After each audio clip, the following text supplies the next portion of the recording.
अस्सलामुअलैकुम and welcome back to my YouTube channel clinical psychologist Bakhtawar Sheikh. उम्मीद करती हूँ कि आप खैरियत से होंगे।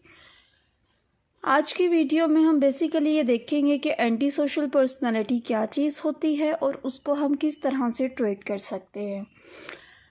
ऑनलाइन सेशंस की बुकिंग के लिए आप दिए गए नंबर के ऊपर रब्ता कर सकते हैं। अगर आप किसी भी ज़हनी या नफ्सियाती मसले का शिकार है और आप उस मसले से निकलना चाहते हैं तो दिए गए नंबर के ऊपर कांटेक्ट कर लें। Anti social personality disorder basically जो है वो हमारी पर्सनालिटी की कुछ ट्रेट्स होती हैं, यानी कि हम वो काम करते हैं जो सोसाइटी के अगेंस्ट होते हैं। लोगों को तंग करना, लॉ को बिल्कुल भी फॉलो नहीं करना, दूसरों को नुकसान पहुंचाना, क्रिमिनल एक्ट करना। और हम ना सिर्फ ये एक्ट करते हैं बल्कि हमें उस चीज़ की भी कोई परवाह नहीं होती है कि लोग हमारे बारे में क्या सोचते हैं। इसमें ये होता है कि एक इंसान जो है उसकी पर्सनालिटी की कुछ ट्रेट्स बन जाती हैं, वो उसकी पर्सनालिटी का एक पार्ट होता है कि वो ये सब कुछ कर रहा होता है। अगर आप किसी भी इंसान में ये सिम्टम्स देखते हैं, यानी कि एंटी सोशल पर्सनालिटी की बेसिकली सिम्टम्स ये होती हैं कि वो बहुत तेज़ी के साथ जो है वो लॉ को तोड़ रहा होता है, वो इस तरह के काम करता है, यानी कि दूसरों को धोखा देना, दूसरों को नुकसान पहुंचाना। वो सोचे समझे बगैर इस तरह की प्लानिंग करेगा कि जिसमें जो है वो दूसरों का नुकसान हो। वो बहुत ज़्यादा गुस्सा करता है, मारता है लोगों को। क्लास में अगर वो होता है तो वो बिल्कुल भी क्लास में टिक के नहीं बैठेगा, दूसरों को नुकसान पहुंचाई जाएगा और वो नुकसान पहुंचाने के चक्कर में अपने आप को भी जो है वो तकलीफ़ दे लेता है। उसे ये नहीं पता होता है कि लोग उसे क्या सोचेंगे, उसे किसी की दूसरे की कोई परवाह नहीं होती है। अगर आप इस तरह के सिम्टम्स किसी भी इंसान में देखते हैं तो आप ये कह सकते हैं कि वो जो है इंसान एंटी सोशल पर्सनालिटी डिसऑर्डर का शिकार हो चुका है। इसका ड्यूरेशन जो होता है वो समटाइम ये होता है कि वो सारी ज़िंदगी रहता है, समटाइम ये होता है अगर वो इंसान अपने आप को बेहतर बनाने की कोशिश करे या वो साइकोलॉजिस्ट के पास चला जाए, कंसल्ट कर ले, तो उसकी जो सिम्टम्स होती हैं वो मिनिमाइज़ की जा सकती हैं। अब एंटी सोशल पर्सनालिटी डिसऑर्डर की कॉजेज़ क्या क्या होती हैं।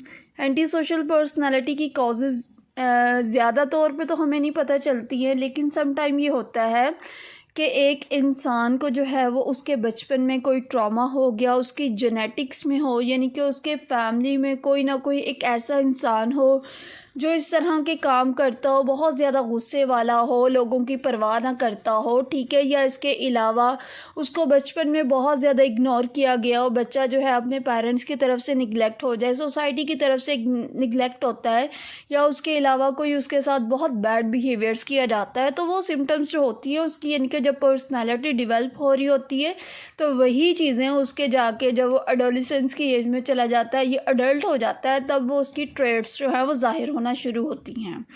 एक आपको बात एंटी सोशल पर्सनालिटी में ये याद रखनी है कि एंटी सोशल पर्सनालिटी की जो सिम्टम्स हैं ये 18 साल के बाद ज़ाहिर होती हैं। 18 साल से पहले आप इसको बिल्कुल भी डायग्नोज नहीं कर सकते हैं। और इसके अलावा जो हम इसका ट्रीटमेंट करते हैं, ट्रीटमेंट करने के लिए बहुत सारी हमारे पास थेरापीज़ होती हैं जो कि हम लोग यूज़ करते हैं। उनमें से one of the best always therapy जो है वो कॉग्निटिव बिहेवियरल थेरापी है, यानी कि सीबीटी हम लोग अप्लाई करते हैं। उसके अलावा जो है वो उस बच्चे को ये ट्रेट्स जो आती हैं, ये एंटी सोशल पर्सनैलिटी, ये किसी न किसी डिसऑर्डर्स के साथ आती हैं। ये अलग से जो है वो एक पर्सनैलिटी बिल्कुल भी नहीं हो सकती है। यानी कि अगर कोई इंसान डिप्रेशन का शिकार हो गया है या किसी और यानी कि डिसऑर्डर के साथ है, जैसे पीटीएसडी है, पोस्ट ट्रॉमेटिक स्ट्रेस डिसऑर्डर है, एडीएचडी है, ये इस तरह के यानी कि लोगों में जो है वो सिम्टम्स आती हैं, ठीक है। तो उसमें जो है हम लोग उससे बात वगैरह करते हैं, उसकी सिम्टम्स के बारे में उससे बात की जाती है, उससे पूछा जाता है कि वो क्यों करता है या उसके साथ कोई हादसा वाक़या तो नहीं पेश आ गया है, तो ताकि वो हमें बताए कि उसके साथ ऐसा क्या मसला हो रहा है जिसकी वजह से उसने जो है ये वाली ट्रेट्स अपना ली हैं।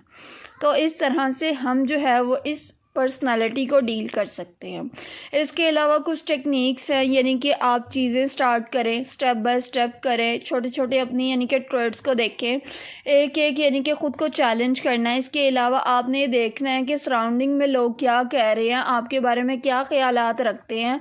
फिर आपने ख़ुद को इस चीज़ के लिए मोटिवेट करना है कि आई कैन डू इट, मैं ये काम करूँगा, यानी कि मैं अपनी इस ट्रेड्स के ऊपर काबू पा सकता हूँ। ये ऐसी चीज़ें नहीं हैं जो मैं बदल नहीं सकता हूँ। अपने इर्द गिर्द ऐसे लोगों को रखें जो आपको समझते हों। इस चीज़ को समझने की कोशिश करें कि मैं ऐसा क्यों बन गया, क्या वजूहात थी, उन वजूहात को तलाश करने के बारे में कोशिश करें और उनकी पता चलाएं। फिर उनको काबू पाने के लिए आप कोशिश कर सकते हैं। इसके अलावा जो बेस्ट थेरेपी है एंटी सोशल पर्सनैलिटी डिसऑर्डर के लिए वो है DBT। हम लोग यानी कि DBT को बहुत ज़्यादा यूज़ करते हैं। डायलैक्टिकल बिहेवियरल थेरेपी होती है जिसमें जो है वो इंसान के इमोशंस को रेगुलेट करना सिखाते हैं। उसकी यानी कि थेरेपी उसके माइंडफुलनेस, उसको यानी कि रिलैक्स रहना आपने सिखाना है। पूरे आपको उसको सिखाना है कि उसके जो इमोशंस हैं या उसकी जो फीलिंग्स हैं जो दूसरों को नुकसान पहुंचाने वाली है, वो किस तरह से यानी कि अपने इमोशंस को रेगुलेट करके उनके ऊपर काबू पा सकता है। और उसके अलावा जो है वो कुछ एंटी साइकोटिक भी दी जाती हैं और एंटी डिप्रेसेंट भी। Thank you so very much for watching this video. उम्मीद करती हूँ कि आपको आज की ये वीडियो अच्छी लगेगी। आपको ये वीडियो किस तरह की लगी आप कमेंट करके ज़रूर बताइएगा। अल्लाह हाफ़िज़।